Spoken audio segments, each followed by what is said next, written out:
Hello friend, આજે મારે તમને કંઈક કહેવું છે આર્મી વિશે। બધા ફૌજી ભાઈઓ માટે પ્લીઝ ધ્યાનથી સાંભળજો।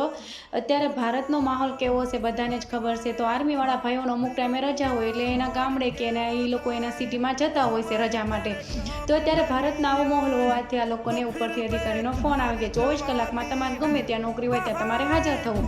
તો ફૌજી ભાઈઓ એના ફટાફટ એના ફોન દ્વારા ટિકિટ બુક કરવાની કોશિશ કરે, ટ્રેનમાં પણ બુક થતી નથી। આ લોકો રૂબરૂ આવે છે રેલવે સ્ટેશનમાં, રાતના આવેલા હોય, સવારમાં 10:30 વાગ્યા સુધી લાઈનમાં ઊભા રહેવા છતાં આ લોકોની ટિકિટ બુક થતી નથી।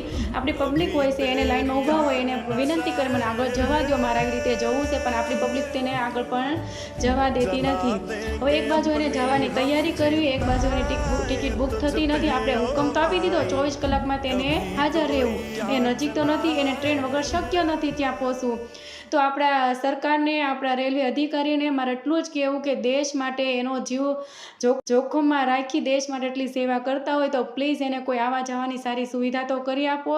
ઘણીવાર આ લોકો સિંગલ આવતા જતા હોય તો ઘણીવાર એડજસ્ટ કરી લેતા હોય, પણ ઘણીવાર આ લોકોની સાથે ફેમિલી પણ હોય, એના બચ્ચાઓ હોય, ઘણીવાર આ લોકોની ટિકિટ બુક નથી થતી। આ લોકો કેવી રીતે એડજસ્ટ કરે છે? આજે તમે ધ્યાનથી સાંભળો, ટ્રેનમાં વોશરૂમ હોય અને બાજુમાં ઊભા રહેતા આવે છે અને આપણી પબ્લિકને ઘણીવાર વિનંતી કરે કે અહીંયા બેસવા દો, સામાન મૂકવા દો, પણ આ લોકોને સામાન પણ મૂકવા નથી દેતા, બેસવા પણ નથી દેતા। બધી પબ્લિક નથી આવી પણ ઘણા આવા છે। એટલે હું એટલું કહેવા માગું છું કે આર્મીવાળા ભાઈઓ છે ને એટલે આપણે અહીંયા શાંતિથી બેઠા છીએ। તો પ્લીઝ આર્મીવાળા ભાઈઓને માન આપો અને આ વિડીયો એટલો શેર કરો એટલે ઘરે ઘરે બધા જોવા જોઈએ અને આપણી સરકાર આના માટે કોઈ નિર્ણય લે અને આર્મીવાળા ભાઈઓ માટે કોઈ સારી સુવિધા કરી આપે। જય હિન્દ, જય ભારત।